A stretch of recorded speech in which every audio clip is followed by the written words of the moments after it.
Magandang gabi po sa inyong lahat.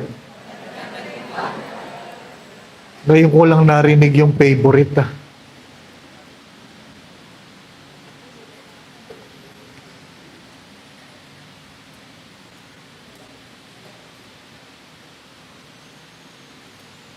We are in a parish with a Carmelite patron under a Franciscan.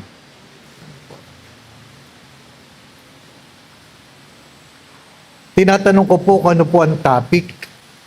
Ang mahirap na topic yung bahala ka na. Bahala ka na. Ano pa? I will take the courage of sharing with you what is Lent according to Saint Teresa of Lisieux and Teresa of Avila, two great doctors of our church. Ano po? Alam naman natin si Saint Teresa of Lisieux on his little way, she approached Lent through her little way, focusing on a childlike trust in God rather than rigorous, extraordinary penances. She transformed the season by offering small hidden sacrifices with immense love, such as smiling at those she disliked or enduring cold rather than focusing on the grand acts of austerity. Just to give you an idea, no po? Because during Lent, we are always invited in the three disciplines of fasting, prayer, and almsgiving. And some people, when you talk about fasting, in their own creative way, they fast, especially from food. That's the easiest to fast. That's the easiest to fast. Kaya nga sinasabi ko, it is understandable that during Christmas, you gain weight. But it is questionable that during Lent, you gain weight. Mahirap yung Kwaresma na nagpa-fasting ka, aba, tumaba ka pa. Di ba ba, ano? Ay marahil, ang fasting mo ay hindi pagkain. Our bishops in the CBCP encourage us to fast from social media. Yung matatanda, hindi na problema yon. Yung mga bata ang may problema doon. Dahil walang hawak, kundi cellphone. Di pa ba, na? Bago matulog, cellphone. Pagkagising, cellphone. Habang kumakain, cellphone. Puro cellphone na lang. Di po ba? Ha? Yung matanda, mahina daw. Ito malakas.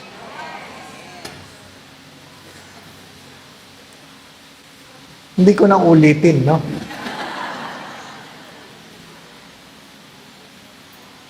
Cellphone ng cellphone. Ano po? Pamilyang hindi nag-uusap habang kumakain. Cellphone ng cellphone. Kaya tinitext ng nanay ang anak, kainin mo na yan.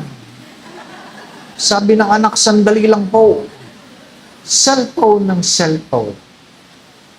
At nang sinabihan na, i-give up ang cellphone, ano sabi ng marami? Hindi na lang ako kakain, Father. Nung una, inaamin ko ito, naiinis ako kapag habang nagmimisa, mayroong tunog na cellphone. Ting, ting, ting, ting. Naiinis ako. Ngayon, hindi na. Naintindihan ko na. Ano po? Kasi kadalasan, ang may-ari nun matanda. Matanda. Oo. Ha? Yun. Ha? Yun yung mga nakakuha ng cellphone na hindi marunong mag-operate. Magre-ring, ano po. Ha? Hindi ko tinitingnan, baka mapahiya. Hayaan mo lang. Naku, tarantang-taranta yun kung ano papatayin, ano po. Ha? At mamaya ay lalabas sa misa. Nandun. Ha? Naka-speakerphone. Sasabihin, tawag ka ng tawag, nagsisimba ako. Dinig ng buong bayan, di po ba? Ano? Kasi hindi na tayo marunong mag-silent ng cellphone. Di po ba? Ang malungkot na kwento ay ano, kahit sa simbahan, marami ng mandurok. Oh. Malungkot ako. Sa Greenbelt, nakakahiyaman, ha? Pagkatapos ng misa, may lumapit sa office, ay sila daw ay nawalan ng cellphone. O sabi ko, ako'y nasa pilgrimage, sabi ko, pakitingnan ng CCTV. O, tinignan niyo CCTV. Ang mga tirador, babae. Mga nakapostura. Ano po? Nakakatakot ngayon, di po ba, ano? Kaya mag-iingat kayo sa katabi niyo. Ha? Kilala niyo ba yan? Baka hindi tunay na madre ang katabi niyo yan. That's the sad story. My dear friends, my brothers and sisters, we have lost the respect. People fail to respect the place. People fail to respect the gathering. People fail to respect even the season that we are supposed to embrace the discipline. We failed. I always say this, Lent is not just a time to pray, to fast, to give alms. Lent is an invitation to a way of life. Lent is an invitation to a way of life. Hindi yung pagkatapos ng Lent, balik sa dating ugali. Ano po? Marami sa atin, pag Lent, ang aamo ng mukha.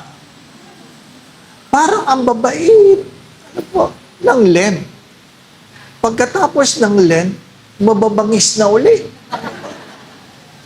The sad story about Lent, it is simply become part of our liturgical time. Parang, ay, Lent ngayon. Ganito tayo. Pagkatapos, pag ordinary time, balik sa ordinaryo. Hindi. Ano po?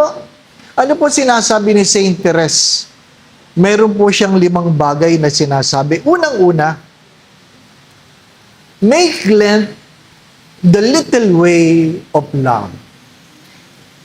Make Lent the little way of love. Ano po? What matters in life is not the great deeds, but with great love. Alam na alam po natin ito. Kay Mother Teresa of Calcutta, we are not called to do great things, but to do ordinary things with great love. Paulit-ulit ko po itong sinasabi, nakakasawa man, pero magandang ipaalala. Na ano? Pwede kang maglingkod na walang pagmamahal, pero kahit kailan, hindi ka pwede magmahal na hindi ka marunong maglingkod. Pwede kang magtiis ng walang pagmamahal, pero kahit kailan, hindi ka pwede magmahal nang hindi ka marunong magtiis. Pwede kang magbigay ng walang pagmamahal, Pero kahit kailan hindi ka pwede magmahal na hindi ka marunong magbigay. Pwede kang magsimba ng walang pagmamahal, pero kahit kailan hindi ka pwede magmahal na hindi ka nagsisimba. Maraming bagay na magaganda na ginagawa natin, hindi dahil mahal natin, kundi naghahanap tayo ng palakpak, papuri, o pagkilala. Di po ba, ano? Kaya marami sa atin, pag may ginagawang maganda, gusto may picture. Gusto may picture. Pag nagdo-donate, gusto nakalagay ang pangalan. Pag nagdo-donate, gusto binabanggit ni Father nang nag-donate ganito. Gusto natin tanyag. At ang Ebanghelyo ay palaging nagpapaalal, those who do things in secret, the Father will bless them. In a little way, Saint Teresa of Lisieux advised, miss no single opportunity of making some small sacrifices. Sabi nga niya, by smiling, by saying kind words, doing smallest right, and doing it for love. Alam niyo ang pinakamahirap ngitian, yung kaaway. Di ba, ano? Ang hirap ngumiti. Alam niyo ang problema natin sa misa, hindi tayo nagtitinginan. Hindi tayo nagtitinginan. Nagsisimba tayo, parang tayo lang. Kaya pagdating sa peace be with you, marami sa atin peace ng peace. Di po ba? Ah, batiin natin ang ating mga katabi ng kapayapaan. Peace. Ah, wala kayo na iuwi kundi peace. Di po ba? Nahawa pa yung katabi. Natalsikan nyo ng laway. Di po ba? Wala. Pag walang pag-ibig, napakahirap gawin ang mga bagay. Di po ba? Bakit ba napagtagumpayan ni Kristo ang mga pagsubok? Bakit napagtagumpayan ni Kristo ang mga tukso? Ang simpleng sagot, dahil sa kanyang malaking pag-ibig sa Ama. Yun lang ang sagot. Hindi dahil siya ay Diyos. Kasi kung sasabihin nyo, ay kasi siya ay Diyos. Ang aking tanong ay, kaya mo bang tuksohin ang Diyos? Hello? Kaya nyo bang tuksohin ang Diyos? Ay bakit siya tinukso kung alam nyo hindi siya matutokso? Sa madalit sabi, ang tinutokso sa Kanya ay hindi yung Kanyang pagka-Diyos. Ang tinutokso sa Kanya ay Kanyang pagkatao. Huwag nating kakalimutan yon. Si Jesus, being God, is fully divine and fully human. He is fully divine and fully human. Hindi tinutokso ang kanyang divinity. Ang tinutokso ang kanyang humanity. Alam natin na ang pag-ibig ng Diyos ay buong-buo. Walang pagkukulang. Sapat. Ngunit ang tao, alam natin, may panukatan. Di po ba, Kaya nga, sabi ng bata, Ma, gaano ko kamahal ni Lord? Ganito ba? Ganito ba? Ganito ba? Ano sabi ng nanay? Tingnan mo sa krus. Buo ang dipa ng kanyang pagmamahal. Mula kanan hanggang kaliwa. Di po ba, Kaya nga sinasabi ko ito, ang malungkot na kwento, kahit sa pamilya, parang ang hirap na magmahal. Hindi lahat ng mga anak nagbibigay dahil nagmamahal. Di po ba? Pag nanghihingi ang magulang, minsan sasabihin ng anak, bigyan mo na yan para umalis. Di ba? Bigyan mo na yan para umalis. Hindi binibigyan dala na pagmamahal. At pag may sakit at binibigyan, ano sinasabi? Hindi kasi kayo nag-iingat eh. Ngayon, may sakit kayo. Alam niyo naman ang mahal-mahal. Di ba? Ano? Kaya yung ibang mga magulang, kahit may nararamdaman, hindi na nanghihingi. Bakit? Ayaw nilang sila'y nasusumbatan. Mahirap maging banal. Kaya ano paayanan ni Saint Teresa of Lisieux? Do things, little things out of love.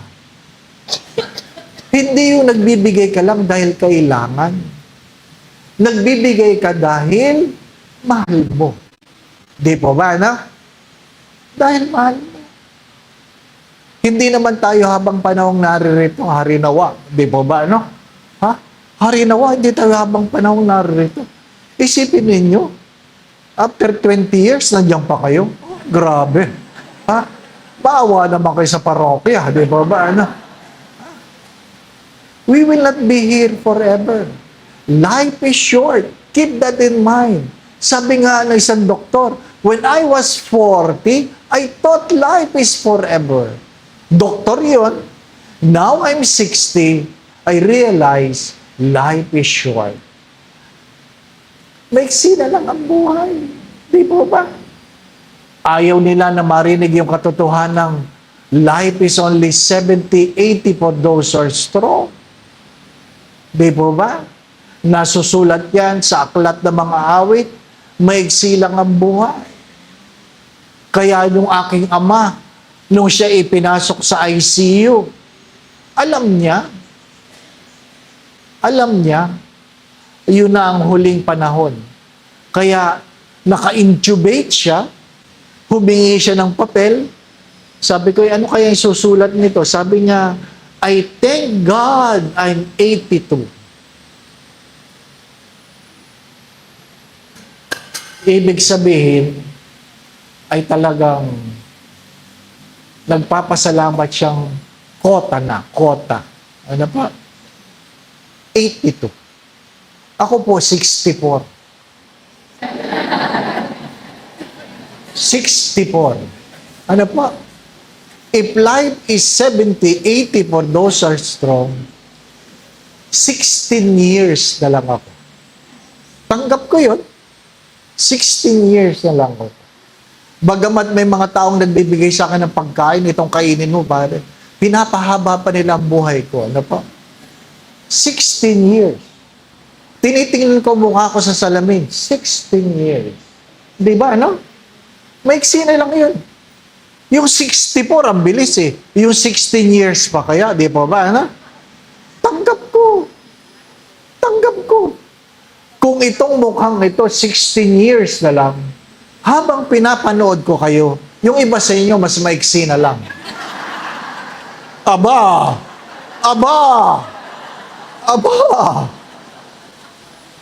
Alangan naman, di ba, ano? Maiksi na lang. Ano po sabi ni Saint John of the Cross? Ha? In the twilight of our lives, when we bend our knees before God, God will never ask the question how much money you have, where you have been, what titles you have gained. God will simply ask one question, how much love you have given. Sa Tagalog, mas maganda yon. Sa takip silim ng ating mga buhay, sa pagluhod natin sa harapan ng Diyos, hindi itatanong ng Diyos, magkano ang iyong naipon? Hindi itatanong ko saan ka nakarating. Hindi itatanong ng Diyos kung ano yung naabot. Ang itatanong ng Diyos ay gaano kalaking pag-ibig ang iyong ipinagkaloob. Saint John of the Cross, a Carmelite mystic. Ano po? Kaya nga, sabi ni Saint Teresa of Lisieux, don't think of great love. think of doing love in a little way. Because little love add one after another, later on, will become great love. Ano po ba ibig sabihin ng Carmel? Carmel means the vineyard of the Lord. The vineyard of the Lord. At pinapaalala natin ng mga santong ito, we are different flowers on the same vineyard. We are different flowers on the same vineyard. Ano ba? Hindi naman pwedeng puro tayo rosas. Ha? Merong gumamela. Merong kalatsutsi. Di po ba? Ano? Kung ano man. Why? Because Saint Teresa of Lisieux reminds us that we are loved by God in our own little way, not in our greatness. Begin with that. So try to experience Lent by doing little things with great love. Second, sabi ni Saint Teresa of Lisieux, trust the Lord over self-reliance. Trust the Lord over self-reliance. Bakit? Tinuturo sa atin ng Diyos, ng mundong ito, that we should be self-reliant. Sabi nung isang popular na guro, sabi niya, I define success by putting myself needing no one. Ang kanyang definition ng success, yung ako ay nasa estado na hindi ako nangangailangan ng sino man. Di po ba, ano? Hindi ko kailangan ng pera mo. Magsabi ka, wala akong kailangan sa iyo. Yun ang panukatan ng tagumpay. Di ba, ano? Alam mo, nagkamali siya. Ang laki ng kanyang pagkakamali. Ang tinuturo ni Saint Teresa, manalig ka sa Diyos. You must learn recognizing one's own weakness and relying completely on God's mercy. Why? Because if God will not bless you, even holiness, you can never achieve. If God will not bless you, even holiness, you cannot achieve. Maraming nagplano kagabi na hindi na nagising kanina. That's the sad story. At maraming nagplano kaninang umaga, hindi na umabot ngayong gabi. That's the reality. Alam ng marami sa inyo, na-stroke ako. September 17, 2022. A normal day. Normal. Normal na normal. Nagmisa sa umaga, nagkasal ng alas 3, nag-drive ng alas 5 papunta sa Mega Mall dahil may kainan. Alas 5:15, hindi may galaw ang buong katawan. Very normal. Sabi ko sa katabi ko, naduduling ako. Itatabi ko ang sasakyan. Sabi niya, baka vertigo. Hindi ito vertigo. Alam ko ang vertigo.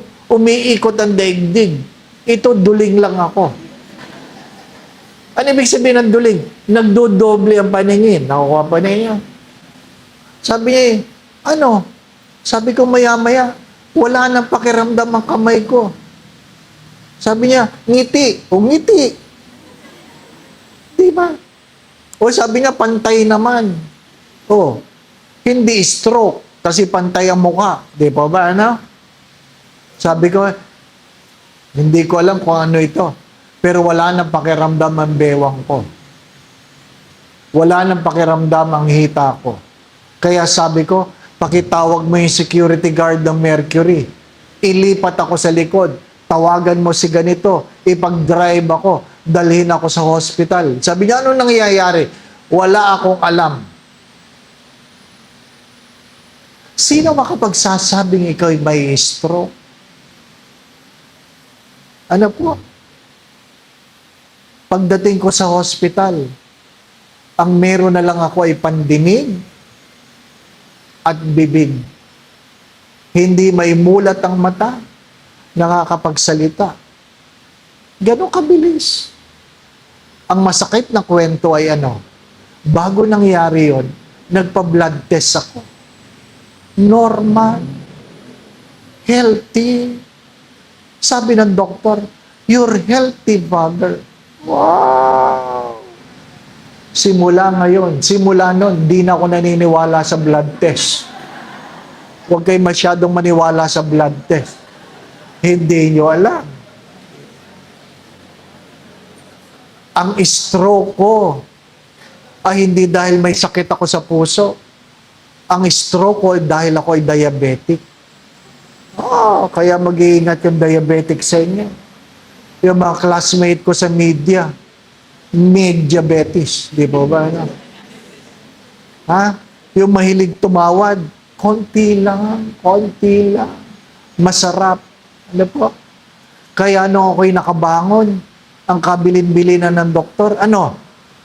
Lahat ng masarap, bawal. O tapos, di ba ba? Ano?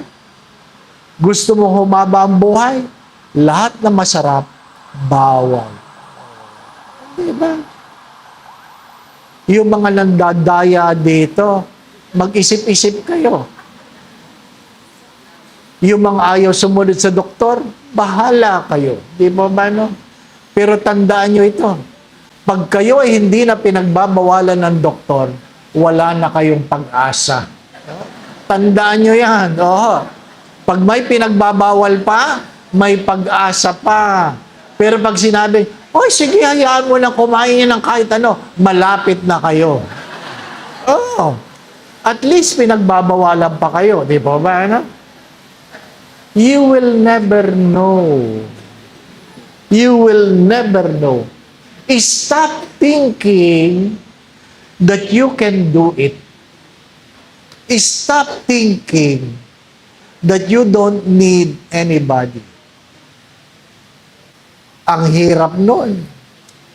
Paralyzed ka. Isipin nyo, 5:50 ng hapon. Dinala muna ako sa isang hospital. Hinahayaan ako. Kasi normal lahat. Habang ako'y tinetest. Can you imagine? Na-stroke ka? Nag-blood test? Normal na naman? Ay, hindi normal yon. Ano po? Hindi normal. Kaya sinabi ko sa aking kasamang pari, ilipat niyo ako, ilipat niyo ako. Inilipat ako sa Cardinal Santos. Ha? Habang ako'y binabiyahe ng ambulansya, walang sinabi yung nurse sa loob, Father, sinisiguradong hindi ako nakakatulog. Father, nakaliko na tayo. Father, nandito na tayo. Father, ha? Hindi ka talaga makakatulog. Father, nasa Wilson na tayo. Father, papasok na tayo na... Father, naharapan na tayo ng emergency room. Father, ililipat na kayo. Diba? Hindi ka talaga makano. Nung ipinasok ka ng ganyan, nadinig ko yung kaibigan doktor ng kaibigan ko. Ha?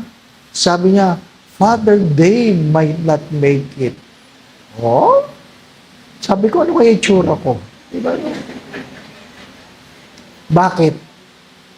Sabi nung kasama ko, nangingitim na mga kuko mo. Nangingitim na. Ibig sabihin, wala ng oxygen. Di ba ba? Ano? Kaya habang nasa emergency room ako, pinagdadasal ko talaga, Lord, kung gulay, patay na lang. Kung gulay, patay na lang. Di po ba, ano? Bakit? Sino mag-aalaga sa akin? Sino magbo-volunteer na mag-aalaga sa akin? Di ba? Kahit nga caregiver, nadadala eh. Meron isang matandang may birthday, 80 years old, 10 years nang nakahiga. Inanoin ko, sabi ko, nanay, birthday nyo. Anong gusto nyong pa-birthday? Sabi niya, sana dagdagan pa ni Jesus ang panahon. Sabi ko, hindi kayo napapagod humiga. Sabi, hindi, Father. Sabi ng caregiver, di ko na kaya. Di ba? Pwedeng kayanin ng may sakit, pero hindi pwedeng kayanin ng nag-aalaga. Di ba ba, ano? Mabuti kung bubuhatin ka lang, mabuti kung iikot ka lang, mabuti kung papaltang ka lang. Hindi. Mahirap mag-alaga ng may sakit. Kasi yung iba sumusungit, di ba ba, ano? Ay, naku, alam ko yan.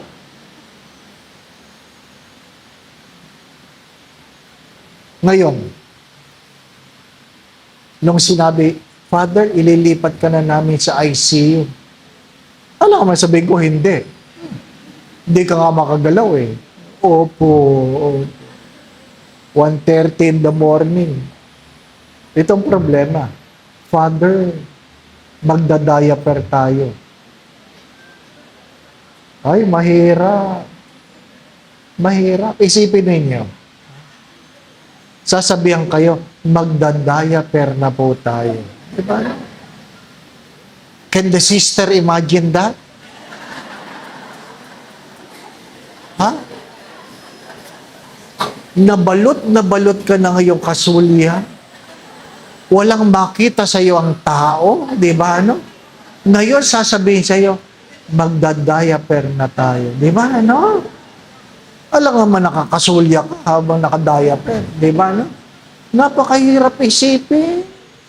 Father, tatanggalin ko na ang pantalon mo. Ay, ang hirap.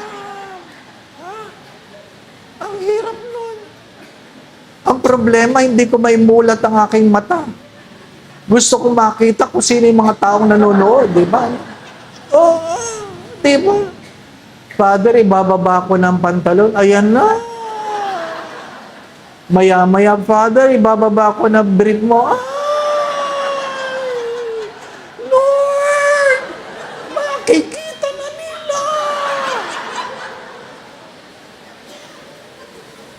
That's one of the greatest poverty. You are not in control.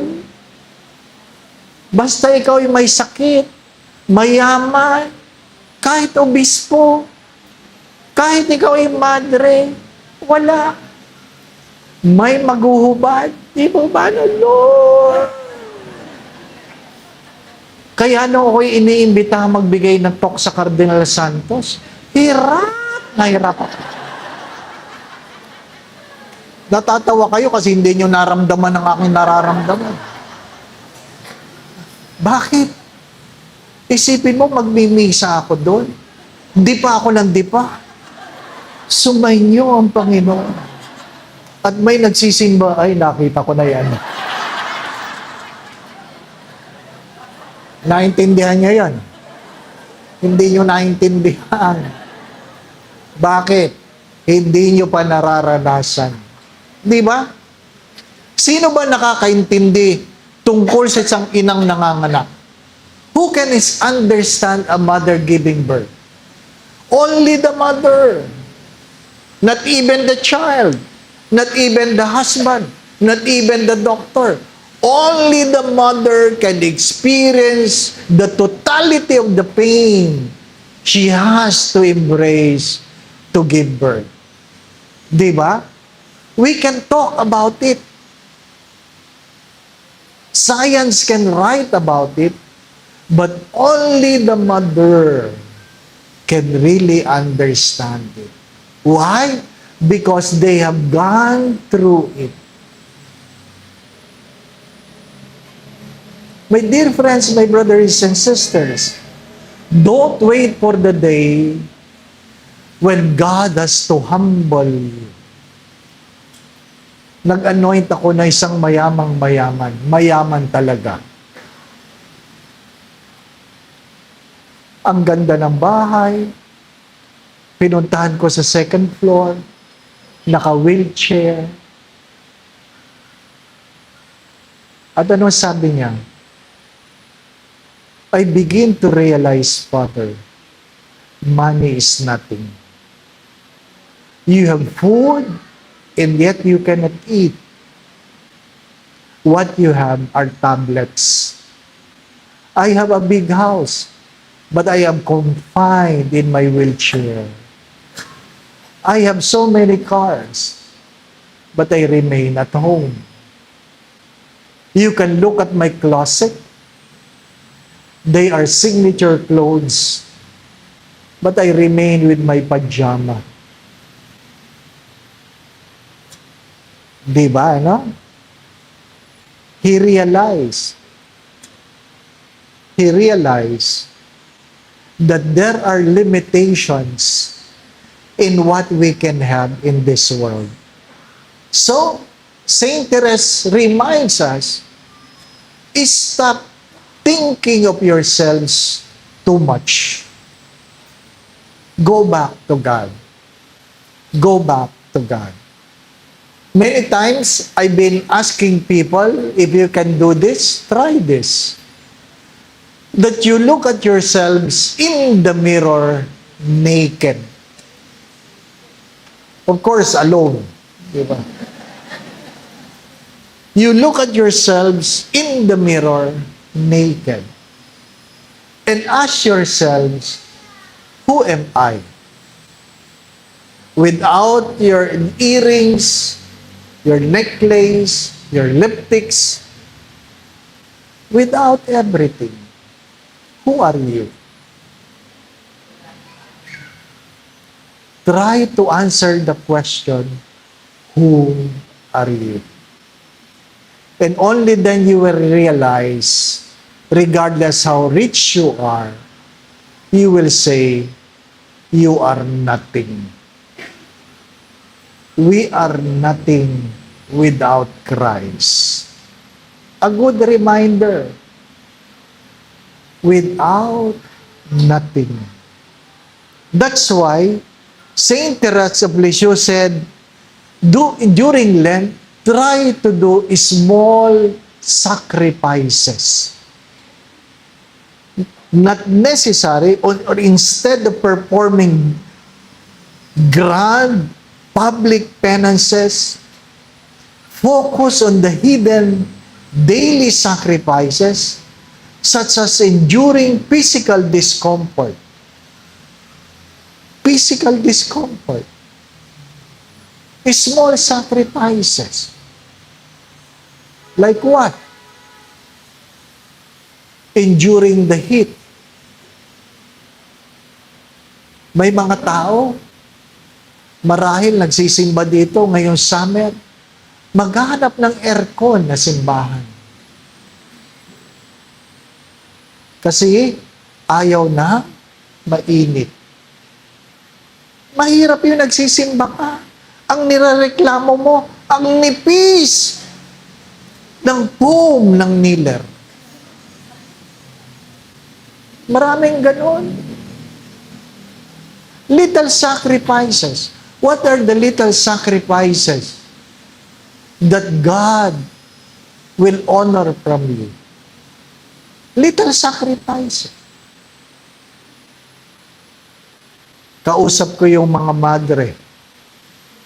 O, sasabihin ko na, Pink Sisters. Nagbigay ako ng retreat sa kanila. Nagbibihis lang sila once a week.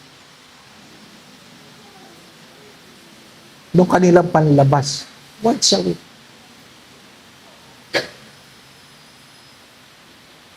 At may nangungumpisal, nirereklamo niya yung kapwa madre niya. Father, yung isang madre nga, 2 beses magbihis sa isang linggo. Mali yun eh. Di ba? Di ba, no? Pero tayo, counting pawis lang, palit. Di ba, no? Ha? Little sacrifices. What are the little sacrifices you can offer?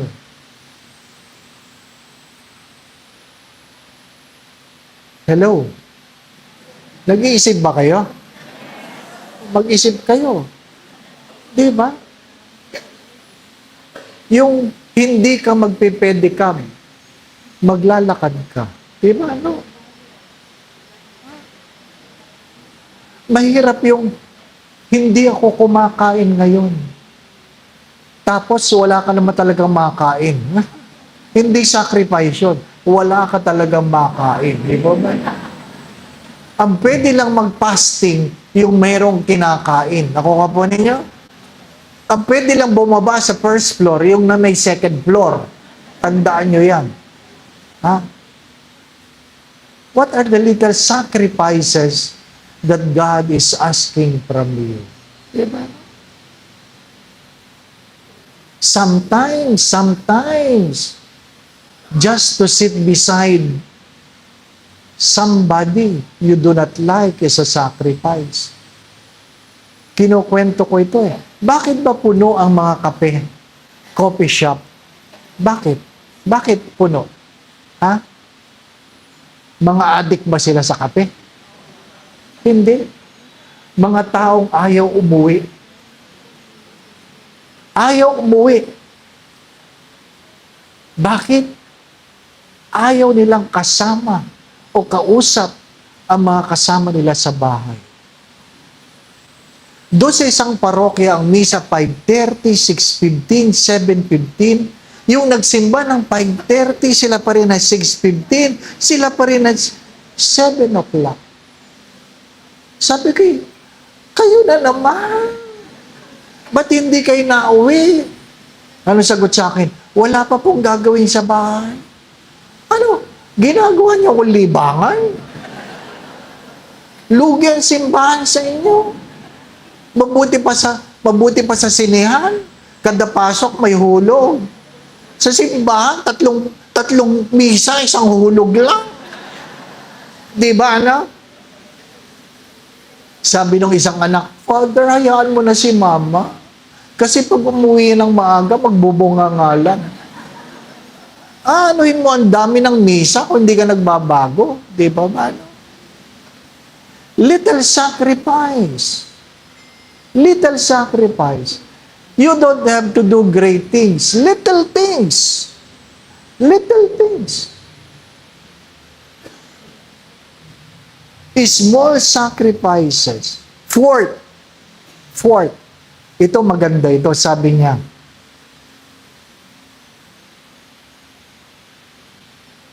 welcome Jesus. Welcome Jesus as a little boy.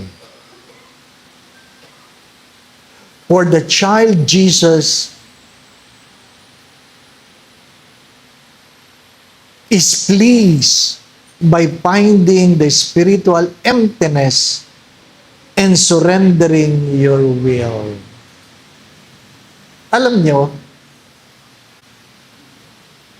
mula San Antonio, isa sa paborito kong santo, si San Antonio de Padua. Ano po? At may hawak yan na bata. Ano po? At isa sa kanyang pagninilay ay ano, ang tunay na kabanalan ay nakikita mo ang ninyo nakangiti sa iyo. Ang tunay na kabanalan, sabi niya, that you can see the little child giggling before you. The psychology of a child is that if the child is afraid of you, he is seeing something bad in you. Alam niyo ba yun? Subukan ninyo. Yung kumalong kayo ng maliliit na bata, pag umiyak, may demonyo kayo. The child cannot find security and comfort in your arms. Nakakatakot yun, no? Nakakatakot yun. Pero sabi ni San Antonio yun. Kasi may mga talagang taong lapitin ng mga bata. Pero may mga tao, ang mga bata, takot na takot. They can sense something, sorry for the words, evil in you. Kaya nga sabi ni Saint Therese, invite the little boy, the little child, Jesus, and allow him to be pleased in your presence. How many among us pray this prayer? Come, Lord Jesus. Diba? Come, Lord Jesus.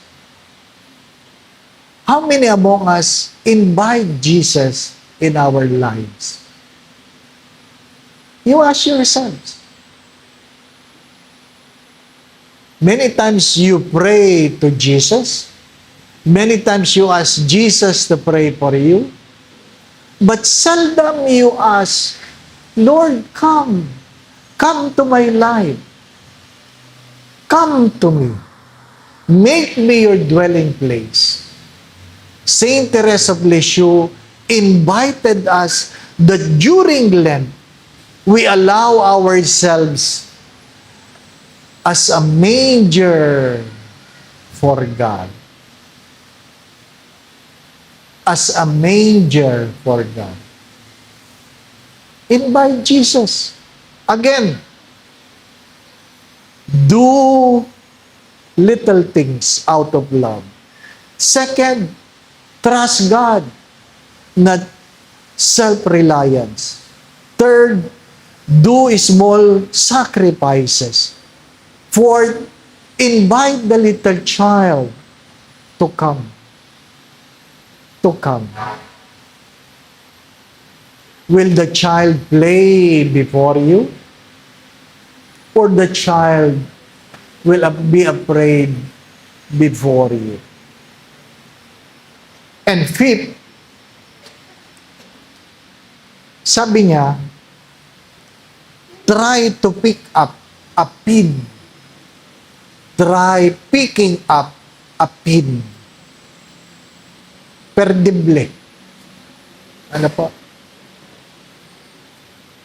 Therese famously stated that even the smallest actions, such as picking up a pin, if done with intense love, can save a soul. Can you imagine? Can you do this? Inside the church, when you see a candy wrapper and pick it up and put it in your pocket, or you see a trash inside the church, picking that out of love and put it in your pocket, or you would simply turn a blind eye hoping others will do it. Hoping others will do it. Alam nyo, ang malungkot na kwento ngayon, hindi ko po alam dito. Ano po? Minsan ang simbahan, parang basurahan. Nagsisimba, pag-uwi, iiwanan yung boteng pinag-inuman. Kung ano-anong basura ang iniiwan. Di ba? Na kailangan na yung kasunod na magsisimba, may magwawalis muna. Kasi ang daming tira-tira. Di ba? I hope hindi ganyan dito. Nakakalungkot. Ang hirap pagka minsan, halimbawa sa Greenbelt, sorry for the words, I have to confess this. Kasi ang daming restaurant sa paligid. Magsisimba. May mga dalang iced tea. Uuwi, iiwanan yung mga baso. Ano yan? Nagmerienda habang nagsisimba? Di po ba? A little sacrifice. Teach your children na pag sila iinom, hugasan nila ang baso. Hindi naman nila ikamamatay yun. Di ba? Pag may kinuha na malamig na tubig sa rep, salinan. Hindi babalik ang bote ng walang laman. Hindi uubusin, magtitira pa ng konti. Para yung huling iinom, siya magsasalin, di ba ba? Ang malungkot na kwento, uhaw na uhaw ka. Ang meron ay malamig na bote na walang tubig. Di ba ba, no? Ikaw yung kahuli-huli ang sumandok ng kanin. Sana ikaw na rin ang maghugas. Di ba? Little sacrifice. Picking up a little, picking up anything taken for granted. Di ba? Alam niyo po ba ito? Palagi ko ito sinasabi lately, according to the studies, the children who helped in the house chores when they were little are more successful than many. More successful. Yung pinagpunas nyo ng lamesa, pinaghugas nyo ng pinggan, yung habang pagpasok sa bahay, yung iniiwanan sapatos, ayusin mo yan. Ilagay mo. Di po ba, no? Ngayon, di na makuha sa sit ang bata, no?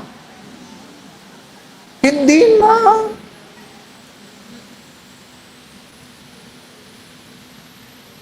Wala na.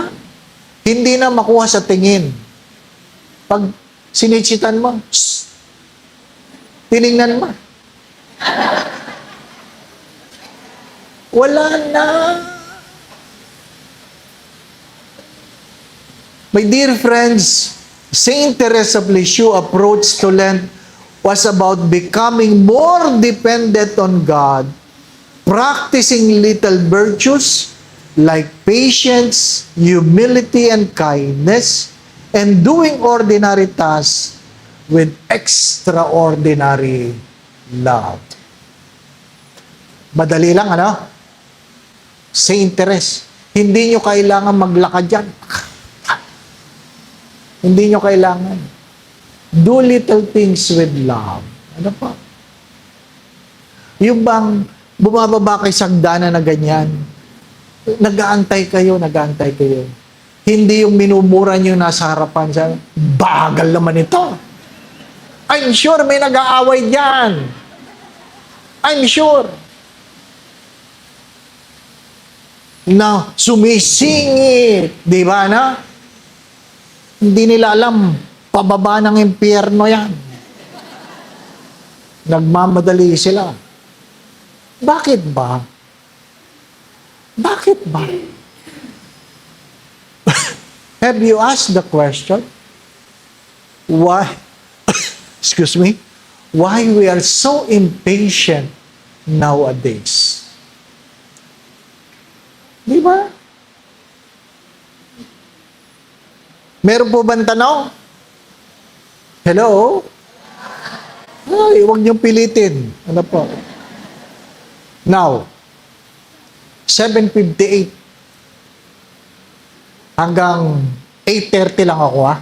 8:30. Uy, malayo pa ako. Kayo, dyan lang kayo. Ano po? Oh. Oh? May naniningil. Hanggang 9 o'clock daw ako. Ano ka? Yun ang nakasulat doon. Ano po?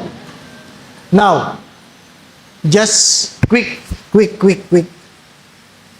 Teresa of Avila, 4 spiritual secrets in living a holy Lent.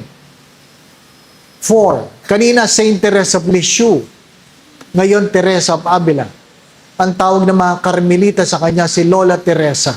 Ano pa? Number 1, sabi niya, Teresa of Avila said, in Lent, you concentrate on Christ. Number 1, Teresa of Avila says, regardless of everything being said, everything that is being told, everything that you have read, everything that you know, Teresa of Avila said, for a better Lent, concentrate on Christ. Focus on Christ. Not on what you do, but focus on Christ. Teresa of Avila, both in her life and her writings, offered guidance for living Lent well. In a particular way, she advised her spiritual daughters not to focus excessively on fasting or external renunciation, but what is essential, that is Jesus. The goal of the Spirit of the Christian Lenten season are not to suffer, not making sacrifices simply for the sake of suffering. Rather, it is the love of Jesus that gives meaning to our sacrifices and to our lives. Focusing Jesus. Keep this in mind. The only person that can save us is Jesus. Alam po ninyo, aking tatay ay protestante. Protestante. Yung kanilang simbahan, walang corpus. Walang corpus. Cross lang. Anong pinagkaiba ng crucifix sa cross? Yung cross, kahoy lang. Yung crucifix, may corpus. May tao. At tinatanong ko siya, bakit walang corpus? At sabi niya, kasi nasa langit na si Jesus. Ang meron na lang ay krus. At sabi ko sa kanya, hindi naman tayo nililigtas ng krus. We are not being saved by the cross. We are being saved by the Christ. Take note of that. We are not being saved by the cross. We are being saved by the Christ. It is the corpus. It is the Christ that saves us. Ha? Kaya, bitbitin mo man ang krus na yan, lakarin mo, simula sa rotonda hanggang, saan ba dulo nito? Monumento. O ano mo? Hindi kayo maliligtas. Nakukuha po ninyo? Kung wala tayong relasyon kay Jesus, wala tayong kaligtasan. Go back to what is essential. And that is Jesus. Kaya sabi niya, concentrate on Christ. Mahalaga yun. Si Saint Teresa of Lisieux, about little way. Everything about little. Little, little, little. Ano pa? With great love. Si Teresa of Avila, sabi niya, whatever you do, focus on Jesus. Lent is never about sin. Lent is about the love of God in spite of our sinfulness. That's why Saint Ignatius of Loyola said this, it is more sinful to talk about sin outside the context of God's love. It is more sinful to talk about sin outside the context of God's love. Lent is all about the love of God. It is never about sin. It is the sin that made God crucified. He allowed himself to be crucified because of his love for us. So focus on Jesus. Second, Teresa of Avila said, yes, prayer, fasting, and almsgiving, but do prayer as a humble dialogue. Do prayer as a humble dialogue. Prayer is essential during Lent. It is something very simple. Speaking with Him whom we know who loves us. Prayer is not a self-centered monologue, but a God-centered dialogue. So if you fail to listen to God, then you failed to pray. Take note, if you fail to listen to God, you have failed to pray.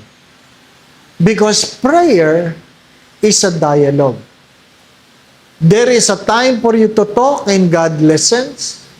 And there is a time for God to talk and you listen.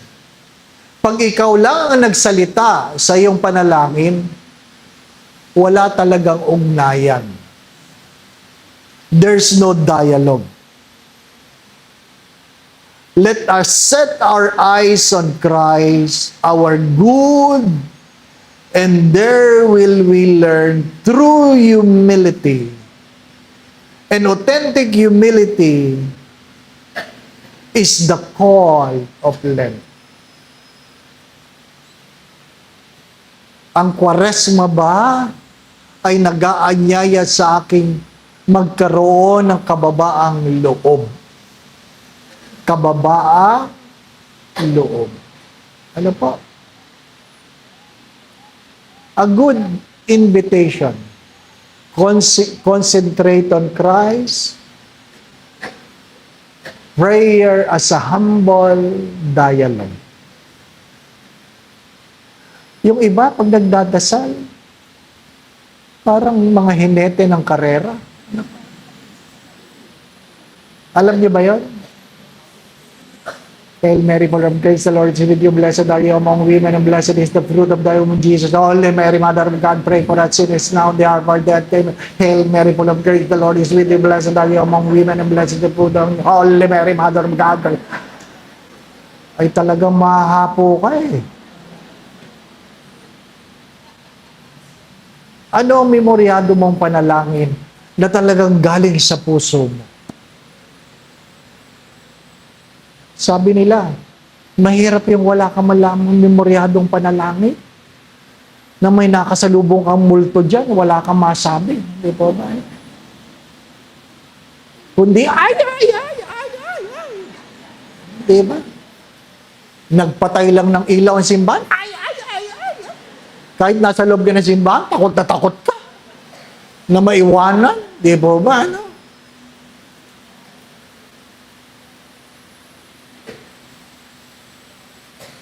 Ang di ko makalimutan, love na love ako ni Nanay Mut. Ano po? Mother Butler. Sa parokyang una kong pinaglingkuran. Ha? Paralyzed na. Pero love pa rin ako. Kaya ano sinabi sa kanya na kanyang mga anak, na-stroke si Father, hindi magandang kalalagayan. Ako, umiyak, matanda, umiyak. Pagdasal tayo, mga anak, tayo magtipon-tipon, tayo magkapit kamay. O, diba? Itaas natin si Father Dane, kawawa naman. Sabay-sabay nating dasalin. Bless us, O Lord.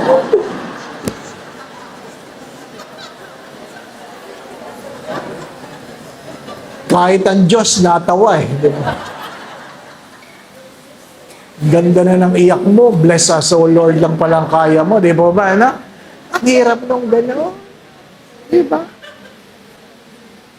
Ang mahirap yung gano'n. Ang tatanda na, pag sinabi, the body of Christ, thank you. Ilang taon lang naman ng COVID, nakalimutan mo na kung ano sagot, di ba ba? Ano? Mabuti na lang nung Ash Wednesday. Talagang maingat na sila. Kasi sabi ko, pag nilabas nyo ang dila nyo, lalagyan ko talaga ng cross yan. Wala ang mga diwa eh. Wala. Wala ang diwa sa ginagawa. Ano mong gusto mo, nanay? Ay.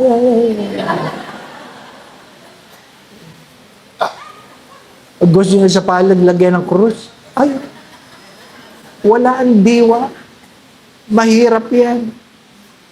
When we pray, our hearts and our mind is nowhere to found. How can God honor your prayer if your mind and heart is not with it? Diba?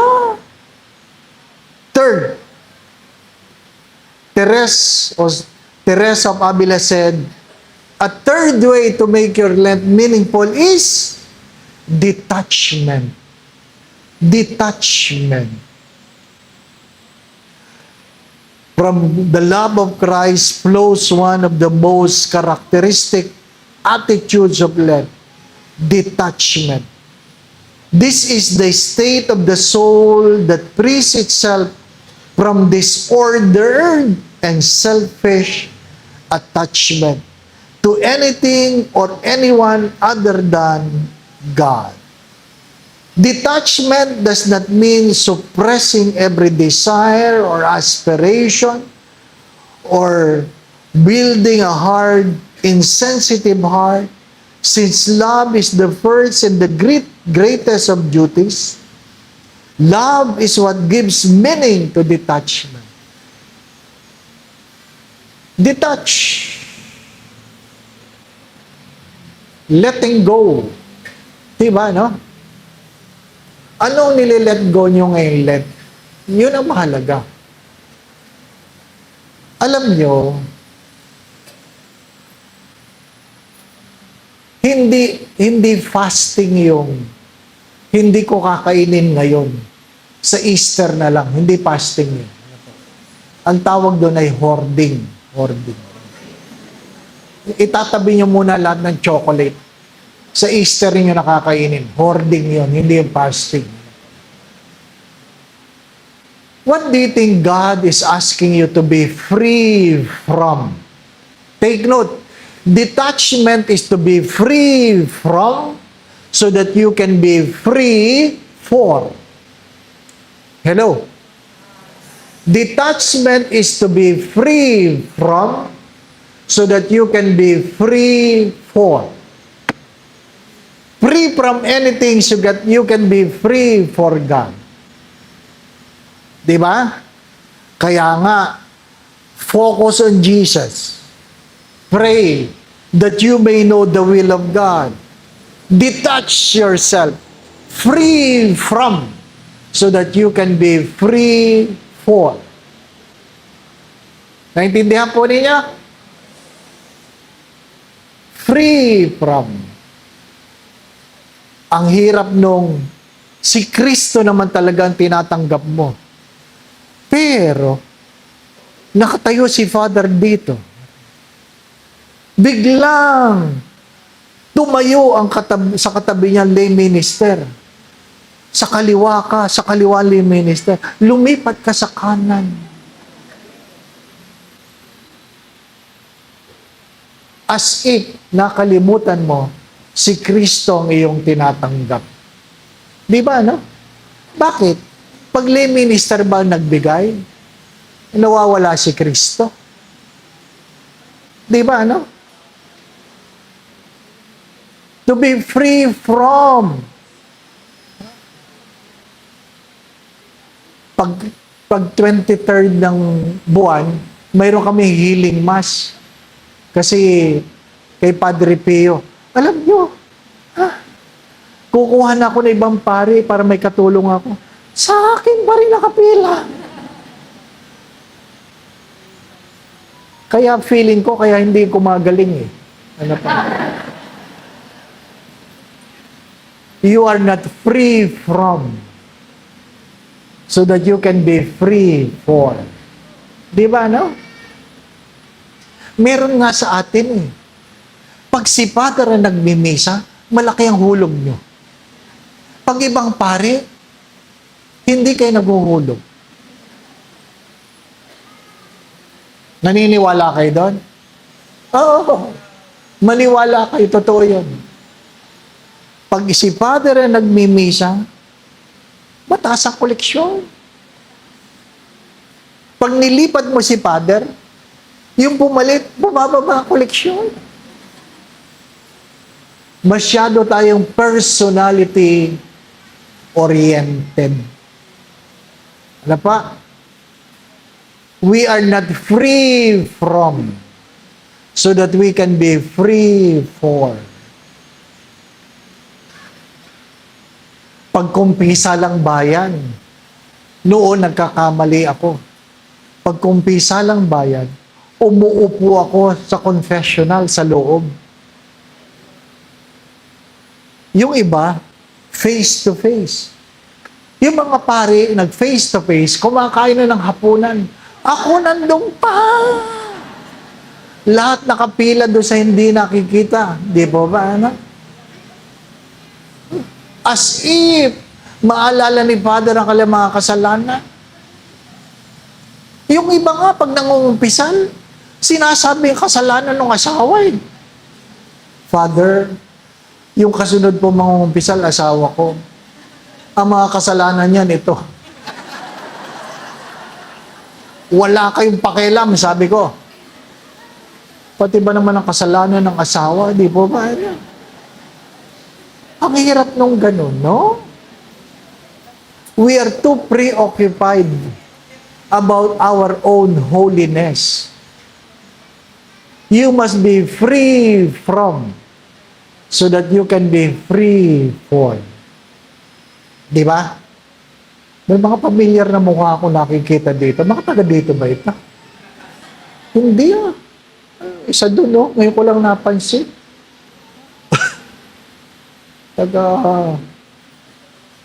Anyway. Oo nga.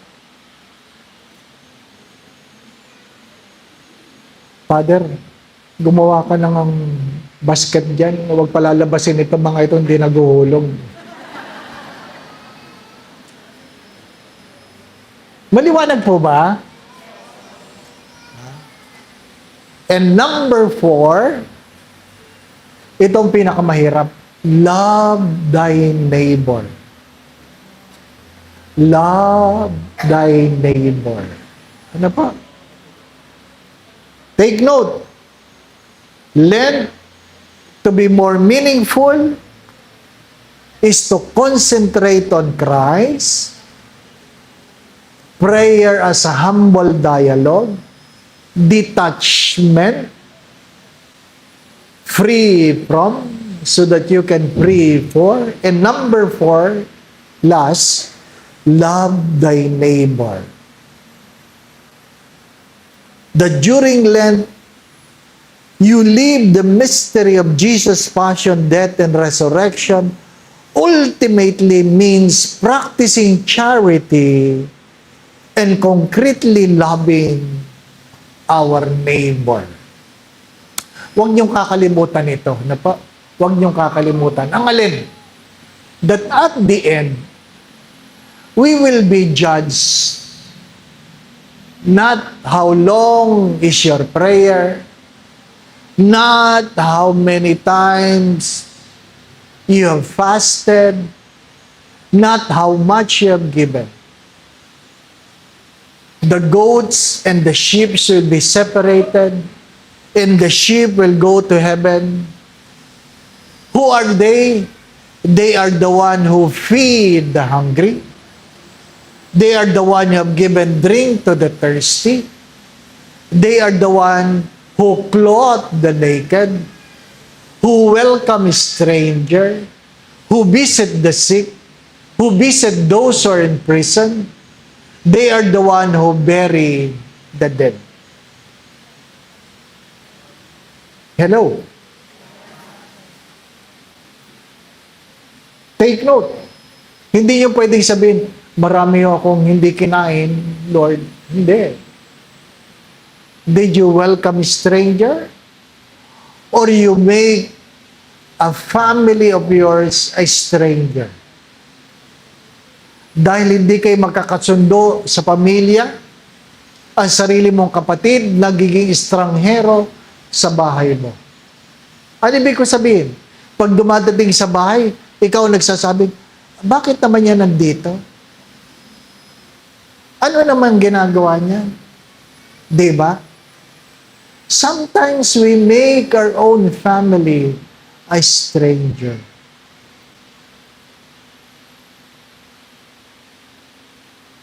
Do you clothe the naked? Doon sa isang parokya, ano po? Pag ako ay bumibisita sa may sakit, doon sa squatter area, dadaanan mo yung mga sampayan, ano po? Sa tangkad kong ito, talagang pagkamisan, yung sinampay, talagang sumasampal sa mukha mo eh. Ano po? Ang hindi ko makalimutan, habang naglalakad na ganyan, sinampal ako ng napakalaking panty. Ano? Hindi ko makalimutan yun. Abay, tinignan ko talaga, pagkalaki naman ng panting ito. Wala nang garter. Iniisip ko, pansala na lang ng niyog eh. Diba? Pag may ginataan, hinomili ko yun. Ano ibig ko sabihin? Mahirap yung postura kang postura. Posturang postura ka. Pero may kasama ka sa bahay na wala man lang may suot na maayos. Di ba?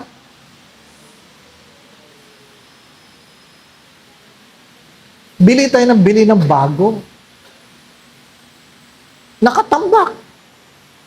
Na hindi nyo malang mabigyan yung mga lumang-luma na ang damit. Diba? Ano sabi ni Mother Teresa ng Calcutta? Pag masyado kang maraming tsinelas, sapatos, sandalyas sa iyong harapan, tandaan mo, mayroong naglalakad na yapak kasi ang kanyang pangyapak nasa iyo. If you have more than what you need, you are depriving someone of what they need. Take note. If you have more than what you need, you are depriving someone of what they need. So kung sobrang dami ang damit mo, may mga taong hubad dahil ang para sa kanila ay nasa iyo. What is the problem with enough? When is enough enough? The problem is enough is we define enough as a little more. The problem with enough is we define enough as a little more. Magkano ba ang kailangan mo? Pwede na ba yan? Konti pa. Konti pa. Ako po ninyo. God is giving us of what our need, not of what we want. So, if you have more, it doesn't mean you have to indulge with what you have. You are given by God to share to those who have none. To share with those who have none. Na-share ko ito dati. May nagdo-donate. Ano ba? Cheque. Pay to cash. Kaya tinatanong ko, para po saan ito? Para sa iyo, Father. Oh, para sa akin. Tapos, sa hindi inaasang pagkakataon, mayroon akong kaibigan na na-hospital, patong-patong na yung kanyang bayarin sa hospital. Naalala ko yung cheque na nasa wallet ko, binigay ko sa kanya. Sabi ko, pay to cash naman yan. Pwede mo yung pangbayad. After 1 month, tinawagan ako ng nagbigay. Bakit mo binigay sa iba? Para sa iyo yun. Di ba? Pag para sa akin, malaya ako na ibigay. Mahirap yung ibinigay nyo sa akin. Babantayan nyo pa ako. Di ba? May mga magbibigay ng damit. Sabi ko nga sa kanila, alam nyo, pag susuot ko lahat ng mga damit na binigay nyo, magmumukha akong Christmas tree. Hindi nyo man lang naisip na pari ako. Di po ba? Yung pari, yung mga damit na binibigay nyo, pang binata eh. Lalabas na nagbibinata ako. So, ano ginagawa ko? Pinamimigay ko sa mga seminarista. Pinamimigay ko. At minsan may okasyon kami sa seminaryo. Dumating siya. Nagtampo siya. Sabi niya, bakit mo binigay sa iba? Ang alin? Yung damit na bigay ko. Hindi mo nagustuhan? Binigay ko sa nangangailangan. Ako po ninyo. Pag nakatanggap kayo, at hindi nyo na naman kailangan, ipamigay nyo naman. Di po ba, no? Huwag puro kay Father. Marami ng damit si Father. Ang daming nangangailangan. Di po ba, no? Kaya maganda rin yung na-stroke ako eh. Hindi ako mapilit kumain. Di po ba, no? Father, kain ka niyan. Masarap yan, ay bawal. Father, ito, masarap ito, bawal. Di ba? Tapos na, Father, kain tayo, saan tayo kakain? Doon, masarap doon, ay bawal. Di ba? Mabait din ang Diyos. Ano po? Mabait din ang Diyos. Again, my brothers and sisters, what do you think God is inviting you, or in what way God is inviting you to express your love to your neighbor? Sa palagay ninyo, ano po? In what way God is asking you to love your neighbor? Please begin at home. Begin at home. Sabi nga ng matatanda, alam mo, Father, kami, hindi namin alam kung ano kami sa bahay. Darating sila, aalis sila, hindi man lang sila magpapaalam kung saan sila magpupunta. Alam naman namin hindi na kami makakasama kasi kami matanda na. Pero sino man lang nasabing, Nay, lalabas kami, kakain kami sa labas. Di ba? Di minsan, di ko sinabi, Father, sasama ako. Anong ibig ko sabihin? Anong hinihingi ng matanda? Respeto. Hindi naman kayo nagpapaalam. Ipaalam nyo lang. Naintindihan po ninyo? Magkaiba po yung nagpapaalam, asking permission, at nagpaalam just to inform. Ipaalam nyo lang. Those are simple act of love. Respect is an act of love. Di po ba, no?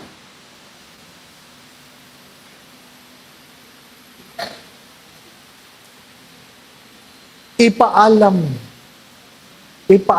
nyo lang. You don't have to do great things. Di ba?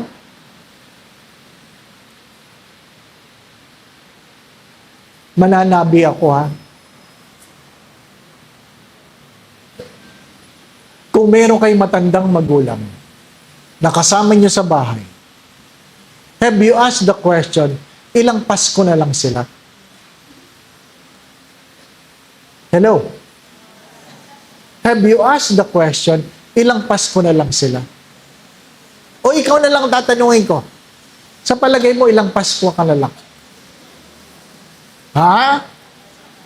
Feeling nyo marami pa? Konti na lang.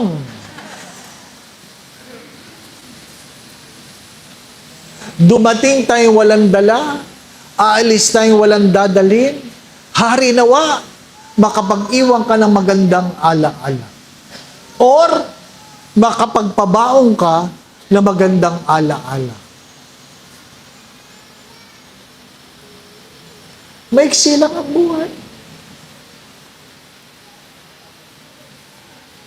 What fasting will do if you cannot love your neighbor?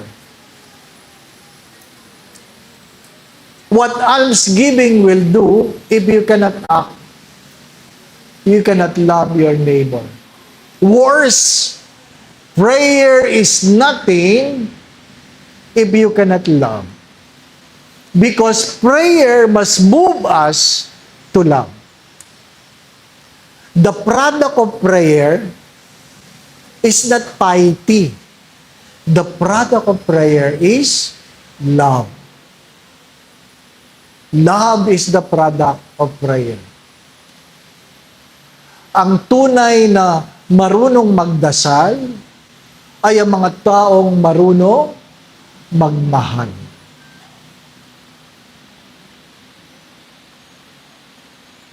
Alas 8:30 na. Di ba? Di ba? Pagmamahal yun. Wala ka namang, di ba? Teresa of Avila said, true perfection consists in the love of God and of neighbor. And the more perfectly we observe these two commandments, the more perfect we shall be. My dear friends, my brothers and sisters, I hope may maalala kayo. Ano po? Ha? Concentrate on Jesus. Without Jesus, there's nothing to talk about. Make prayer a humble dialogue. Detach yourselves from so that you can be free for. And Lent must be a way of loving our neighbor. Amen? Amen. May tanong po ba? Pabuti naman. Allow me to pray for you. Let's spend few moments of silence. Be seated. And be aware of God's loving presence. Be aware that you are loved by God. Be aware that you are loved by God in spite of.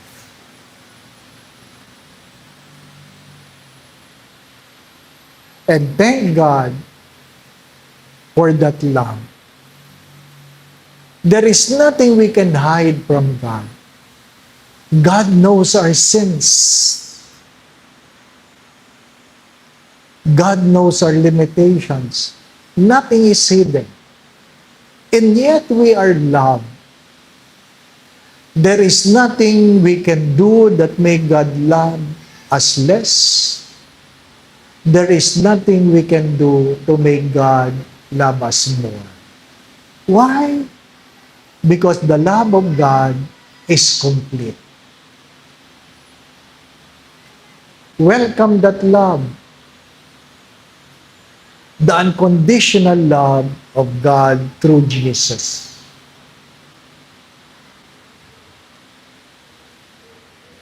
Let us pray.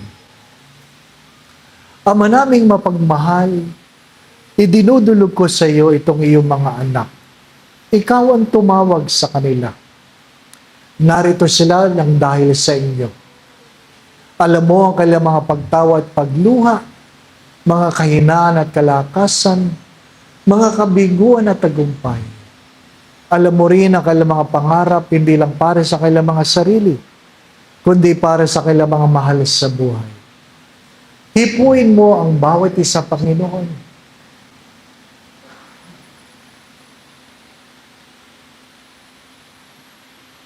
Nawa po'y ingatan mo sila.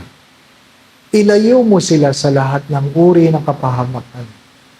Patuloy mo silang pagkaluban ng kalakasan, kalusugan. Kung sino man sa kanila ay may karamdaman, nawa po kahabagan mo sila. Kung ano man ang kanilang mga karamdaman, Panginoon, palayain mo sila. Kung inyo pong nanaisin, sa isang salita lang nila ay gagaling sila, Panginoon. Gaano man kalubha ito, walang imposible sa iyo sapagkat ikaw ay Diyos na makapangyarihan. Panginoon, kung ano man ang kanilang mga pinagdadaan ng suliranin o problema, tuwangan mo sila, alisin mo ang kanilang mga pagkatakot at pangamba, dagdagan mo po ang kanilang pananalig at pananampalataya sa iyo. Nawa po ang kanilang mga pamilya saan man naroroon, ay pagharian mo sila ng pagmamahalan, pagkakaisa, pagkakasundo-sundo, kapayapaan, kasayahan, puspos ng pag-ibig at kasaganahan. Kayo po ang nakababatid sa kanilang mga pagdulog, kayo na po ang magkaloob. Kung ano man ang makabubuti, makababanal, makaulad ng buhay ng bawat isa.